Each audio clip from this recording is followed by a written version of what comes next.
Alright, আজকে আবার বইয়ের সমারোহে চলে আসলাম। বইয়ের সমারোহ কোন জায়গায়? কবি প্রকাশনীর আউটলেটে। কবি প্রকাশনীর এই আউটলেটটা, এটা আজিজ সুপার মার্কেটের একদম নিচতলায়। এই যেখানে পাঠক সমাবেশ ছিল, এখন পাঠক সমাবেশ নাই, বাট কবি প্রকাশনী আছে। ওই গলি দিয়ে ঢুকলেই হাতের ডান দিকে পেয়ে যাবেন। তো আজকে এত কথা বলার দরকার নাই, যেটা আমি দেখাতে চাইতেছি সেটা হইতেছে নতুন ইন্ডিয়ান বই কী আসে। এবং একটা জিনিস আমি সারপ্রাইজ হইলাম, সেটা হচ্ছে যে এখানে ইন্ডিয়ান বইয়ের স্টকটা অন্যান্য জায়গার, বাংলাদেশের অন্যান্য জায়গায় যে ইন্ডিয়ান বইয়ের স্টক দেখতে পান তার চেয়ে একটু ডিফারেন্ট। এখানে যে বইগুলো দেখতেছি, এই বইগুলো অন্য কোথাও মেনশন অথবা ফিজিক্যাল স্টক বা আলোচনা, এই জিনিসগুলো কোথাও দেখি নেই। তো দ্যাটস ওয়াই আমি এই জিনিসগুলো আপনাদের সাথে একটু শেয়ার করতে চাচ্ছি। প্রথম যে বইটা দেখাতে যাচ্ছি, রেনেসাঁসের আলোকে, হেনরি লুই ভিভিয়ান ডিরোজিও, শক্তি সাধন মুখোপাধ্যায়ের লেখা। এবং এটা কোন প্রকাশনী থেকে আসছে? বিরাসত। এই প্রকাশনীর, মানে বললাম না, এই প্রকাশনী আমি নামই আজকে পয়লা শুনলাম, বাট আছে। ইন্ডিয়াতে এমন অনেক প্রকাশনী আছে যেগুলো এখনও পর্যন্ত আনটাচড, এখনও পর্যন্ত আনট্যাপড। সো এই ধরনের কালেকশন দেখা আমি মানে যার পর নাই অভিভূত।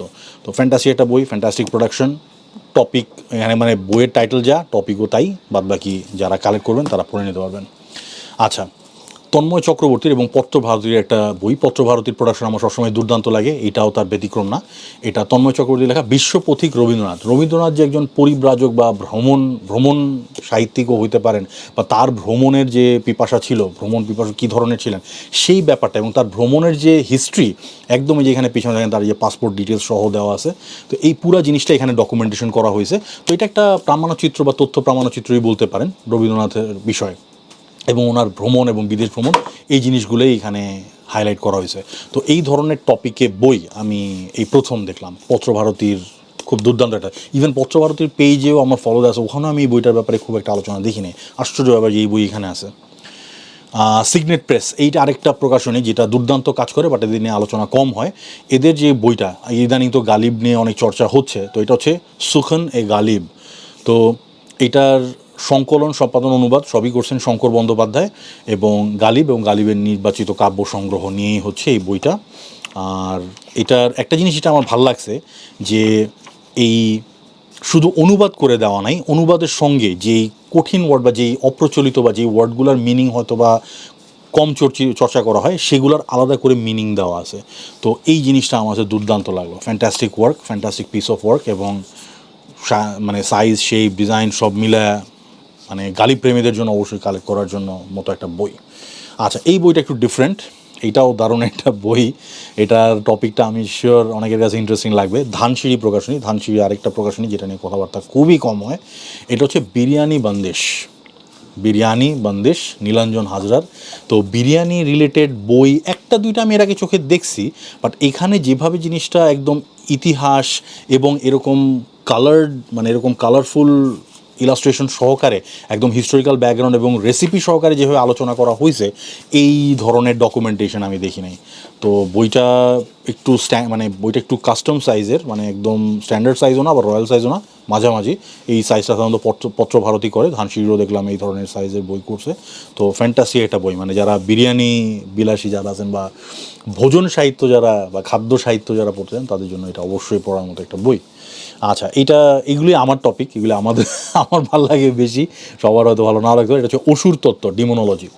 অসুর তত্ত্ব ডিমোনোলজির সাথে কীভাবে কানেক্টেড হয়, বা সবচেয়ে বড় কথা যে ডিমোনোলজির পয়েন্ট অফ ভিউ থেকে অসুর তত্ত্বটা কী, এবং এটার প্রাচ্য, পাশ্চাত্য সব বিভিন্ন জায়গায় এইটার ব্যাপারে কী কী আলোচনা পর্যালোচনা হয়েছে, এবং এটার কী কী এভিডেন্স, কী কী ডকুমেন্টেশন পাওয়া গেছে, এই সব ধরনের প্রবন্ধ নিয়ে এটা মানে এটা সংকলনটা করা হয়েছে দেবলীনার এটা করা এটা।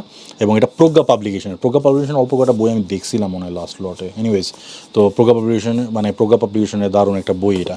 এইটা আমার ফেভারিট একটা বই। এই বইটা আমি মানে কালেক্ট করার চেষ্টা করছিলাম, বাট সামহাও এটা আমার কালেক্ট করা হয় নাই, বাট এটার ব্যাপারে আমি পজিটিভ কথা শুনছি। এটা সম্পাদন হচ্ছে মানব মণ্ডলের, এবং এটা হচ্ছে বাংলায় বর্গী কারা ছিল, তারা কেন আক্রমণ করতো, তাদের মোটিভেশন কী ছিল, এবং এই আক্রমণের ইতিহাস কী কী ক্ষয়ক্ষতি, সব কিছু নিয়ে এখানে আলোচনা করা হয়েছে। এবং এই বইটা হচ্ছে ঋদ্ধ মনে হয়, এটা ঋদ্ধ না ঋদ্ধি, এক সেকেন্ড আমি একটু শিওর হয়ে নেই। সরি, এটা হচ্ছে খড়ি, দেখতে ঋদ্ধি মনে হয়, বাট এটা হচ্ছে খড়ি পাবলিকেশনের। এনিওয়েজ, তো এই বইটাও এখানে দেখে আমি একটু আশ্চর্য হলাম। আচ্ছা, আমার আরেকটা ফেভারিট বই, এইটার অনুবাদ খুবই কম দেখতে পাওয়া যায়, দান্তে আলিয়েগিরির ইনফার্নোর অনুবাদ, নরক। ইনফার্নো অনুবাদ অ্যাকচুয়ালি নরকই হয়। তো এটার অনুবাদ করছেন আলপনা ঘোষ, এটা সম্পাদনা করছেন সুকান্ত চৌধুরী, এবং এটা হচ্ছে যাদবপুর বিশ্ববিদ্যালয় প্রকাশনা। ফ্যান্টাস্টিক, এই প্রকাশনার বই আমি প্রথম দেখলাম, এবং দান্তে আলিয়াগিরির যে এটা অনুবাদ হয়েছে এইটাও আমার জানা ছিল না। এরকম একটা অনুবাদ কালেক্ট করার ইচ্ছা আমার বহুদিনের, তো ফাইনালি আমি এখানে দেখতে পাইলাম। তো দান্তের ডিভাইন কমেডি ও ইনফার্নো এই দুটো অবশ্যই অবশ্যই অবশ্যই পড়া উচিত। এর মধ্যে এখানে ইনফার্নো এখানে আছে। এনিওয়েজ, দ্রোহকালের দামিনী এটা হচ্ছে মুক্তিযোদ্ধা মেয়েদের কথা। মুক্তিযুদ্ধের সময় যে মেয়েরা যুদ্ধ করেছিলেন, যে নারীরা যুদ্ধ করেছিলেন, তাদের ব্যাপারে লিপিবদ্ধ করা হয়েছে এই বইটাতে। এই প্রকাশনীটার নামটা আমি এখানে দেখতে পাচ্ছি না, আমি একটু দেখে নিই এখানে। এটা হচ্ছে নিরিকাল বা নয়রিকাল, মানে নয়রিকাল হয় নিরিকাল আর কি, নিরিকাল বুকস। এই প্রকাশনীর নামও আমি আজকে প্রথম দেখলাম, মুক্তিযোদ্ধা মেয়েদের। এবং এটার সংগ্রহ এবং আলোকচিত্র হচ্ছে কার্লোস সাভেত্রার, আর গ্রন্থনা এবং সম্পাদনা হচ্ছে ঝর্ণা বসুর। এটা খুবই দুষ্প্রাপ্য একটা বই বলা চলে, এই ধরনের ডকুমেন্টেশন আসলেই রেয়ার। আচ্ছা, এটা খুবই, মানে এই রাইটার আমার খুবই পছন্দের। এই বইটা আমার এখনও পড়া হয়নি। অক্ষয় কুমার মৈত্রেয়র, এই নামটা আপনাদের কাছে খুবই পরিচিত, রামায়ণ বিচার। এবং এটা বৌদ্ধ মত, গ্রিক মত এবং অন্যান্য সব কিছুর আলোকে এটা পর্যালোচনা করা হয়েছে। সংকলন এবং সম্পাদনা গৌতম অধিকারীর, এবং এটাও খড়ি পাবলিকেশনের। খুব সুন্দর এই বইটা মানে সারপ্রাইজিংলি খুবই প্লেজেন্ট টু হ্যান্ডেল, মানে ধরতেও খুব মজা লাগে। আচ্ছা, মহাভারত রিলেটেডই আরেকটা কাহিনী, অচেনা দ্রৌপদী। তো দ্রৌপদীর ব্যাপারে বা দ্রৌপদীকে নিয়ে আলোচনা কেন এবং সমালোচনা সব কিছুই স্থান পাইছে এখানে পত্রভারতীর এই বইটাতে। এটা জয়তী রায়ের বইটা, মহাভারতের অল্টারনেটিভ ন্যারেশন হিসেবে পড়তে পারেন। আচ্ছা, এইটা একটু কন্ট্রোভার্সিয়াল সাবজেক্ট, বাট এগুলো নিয়েও বই আছে। এটা হচ্ছে বাঙালির যৌনবিলাস। তো এই বইটা হচ্ছে অর্ণব সাহার সংকলন এবং সম্পাদনা, এটাও পত্রভারতীর। বললাম না, পত্রভারতীর ক্যাটালগ দারুণ, এবং পত্রভারতীর ক্যাটালগ দেখলে মনে হয় যে পুরো ক্যাটালগটাই সবার বাসায় উঠায় নিয়ে যায়। তো এটা দারুণ একটা বই ইন আ সেন্স, আসলেই দারুণ। তো এবং সবচেয়ে বড় কথা, এই ব্যাপারে তথ্য এবং উপাত্ত এগুলো সংগ্রহ করা অ্যাকচুয়ালি মুশকিল, এবং এখানে একদম রেফারেন্সের সহকারে সব কিছু দেওয়া আছে। এবং এইটা অ্যাকচুয়ালি মানে ঠাট্টা করার বিষয় না, এখানে খুব বস্তুনিষ্ঠ আলোচনা করা হয়েছে। তো বলতে গেলে এই বিষয় সম্পর্কিত যাই আছে সব কিছু খুব সুন্দরভাবে এখানে লিপিবদ্ধ করা হয়েছে। ইন্টারেস্টিং একটা বই, খুব ইন্টারেস্টিং বলতে পারেন। আচ্ছা, দেন ওইটার ওই বইয়ের স্পিন অফ হিসাবে এটাকে ধরতে পারেন, সেটা হচ্ছে গণিকা সংবাদ। এটার ইতিহাস এবং বহমানতা, রেড লাইট ডিস্ট্রিক্ট এই দেশেও ছিল, বহুকাল আগে থেকেই ছিল। তো এটার ইতিহাস, এটার ইম্প্যাক্ট, সমাজে এটার ইম্প্যাক্ট, রাজনৈতিক ইম্প্যাক্ট, প্রেক্ষাপট সব কিছু আলোচনা করা হয়েছে এখানে। সম্পাদনা অর্কদেবের, এবং এই বইটা হচ্ছে বৈভাষিকের। এটা একদম মানে সুন্দর পলি করা আছে, একদম প্রিস্টিন কন্ডিশনে। আমি মানে আশ্চর্য হলাম যে এত সুন্দরভাবে বইগুলো আসছে, একটা ডেন্ট মানে একটা খুঁত নাই বইটাতে, একটা ডেন্ট পর্যন্ত নাই, একদম নিখুঁতভাবে আসছে বইটা। বই আনতে মানে ইন্ডিয়া থেকে বই আসতে গেলে প্রায়ই মানে একটু আধটু ট্যাপ খায়, অনেক সময় এর চেয়ে বেশি ড্যামেজ হয়, বাট এটা একদম প্রিস্টিন কন্ডিশনে আসছে, দুর্দান্ত একটা ব্যাপার। আচ্ছা, এইটা আমার নেওয়ার খুব ইচ্ছা অনেক দিন যাবত এই বইটা। এটা বিভা পাবলিকেশনের, রাধা মাধব মণ্ডলের। এটা হচ্ছে ঠগিদের ব্যাপারে আরও অনেক বই আছে, বাট আমি রাধা মাধব মণ্ডলের যে পয়েন্ট অফ ভিউটা, ওনার যে ন্যারেটিভটা, ওইটা আমি পড়তে চাই। বইটা ছোটো, মানে মোটামুটি এক নিঃশ্বাসে পড়ে ফেলা যায়, এবং এটার ডিজাইনটাও আমার খুব ইন্টারেস্টিং লাগছে। তো এই ঠগিদের নিয়ে ওই মানে রহস্যময় রহস্যময় জাত বা এই পেশাধারী যারা ছিলেন তাদের নিয়ে এই বইটাও পড়ে দেখার মতো। আচ্ছা, এখন আসি একটু কনভেনশনাল সাহিত্যে। জীবনানন্দ দাশের পাণ্ডুলিপি সমগ্র। তো এটা আসছে হচ্ছে, এটা কোন প্রকাশ, আচ্ছা এখানে লেখা আছে এটা পুনশ্চ। এই প্রকাশনীটার নাম হচ্ছে পুনশ্চ, এবং এটাও একদম পলি করা, খুব প্রিস্টিন কন্ডিশনে আসছে। তো ওনার যে পাণ্ডুলিপির যে ওনার যে ম্যানুস্ক্রিপ্টগুলো ছিল ওগুলাকে এখানে প্রিজার্ভ করা হয়েছে, এবং খুব হাই কোয়ালিটিতে করা হয়েছে, এটা আমি বুঝতেই পারতেছি। বইটা খুলে দেওয়া গেলে ভালো হতো, বাট এটা যিনি কিনবেন আমি তার সাথে অবিচার করতে চাই না, এই জন্য আমি এটা খুললাম না। বাট একদম প্রিস্টিন কন্ডিশন আছে জিনিসটা, পুনশ্চ পাবলিকেশন। আচ্ছা, দেন দাঙ্গা এবং দেশভাগ। ওই সময়টা খুব উত্তাল একটা সময় ছিল, খুব টামালটুয়াস এবং খুব পেরিলাস একটা সময় ছিল। তো ওই সময়কার ইতিহাস আলাদা, ওই সময়কার মানুষের কথাবার্তা, চিন্তা চেতনা সবই আলাদা, কারণ তারা এমন একটা জিনিস, ইতিহাসের এমন একটা চ্যাপ্টার মানে তারা এক্সপিরিয়েন্স করছেন বা প্রত্যক্ষ করছেন যে জিনিসটা সবার পক্ষে হ্যান্ডেল করা, মানসিকভাবে ওই প্রেশার নেওয়াটা সম্ভব না। যাই হোক, তো দাঙ্গা থেকে দেশভাগ হিন্দু বাঙালির প্রতিক্রিয়া, এটা সংকলন এবং সম্পাদনা সৌম্য বসুর, এটা একটা।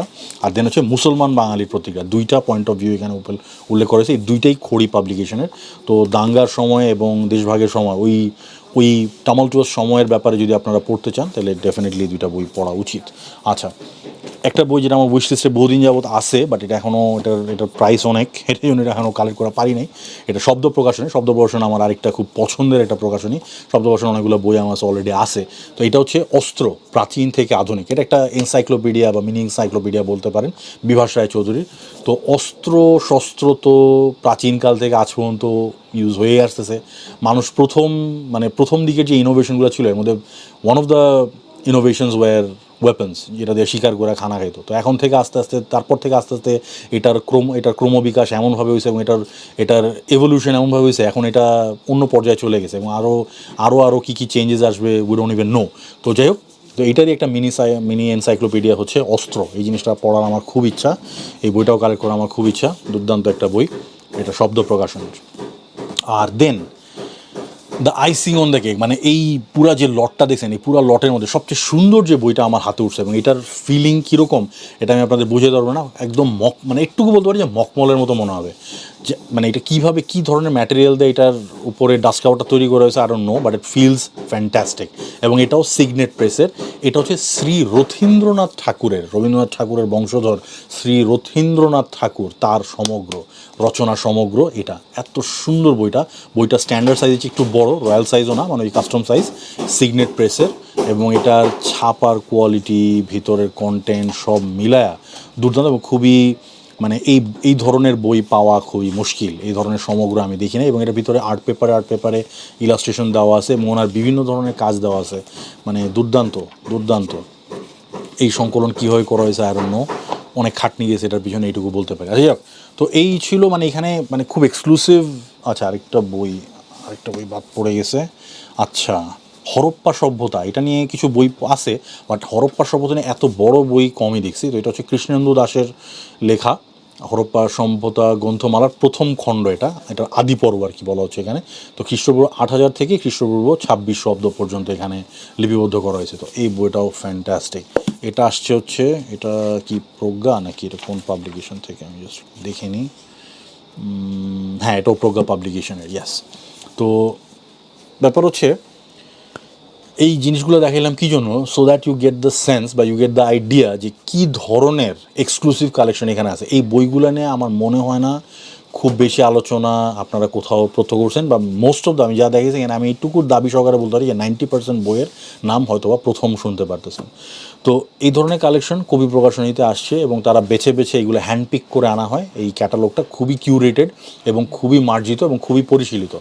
তো এখন সমস্যা হচ্ছে, কবি প্রকাশনী আউটলেট হচ্ছে আজিজ সুপার মার্কেটে, সবাই হয়তো এখান থেকে এসে কালেক্ট করতে পারতেছে না। যারা এসে কালেক্ট করতে পারতেছেন ফ্যান্টাস্টিক, বাট সবার পক্ষে এটা সম্ভব হয় না। তো এখন তাইলে কীভাবে, এখন বই তো দরকার, বই কীভাবে নিব? সেক্ষেত্রে একটা ওয়ে আপনাদের বলে দিতে পারি,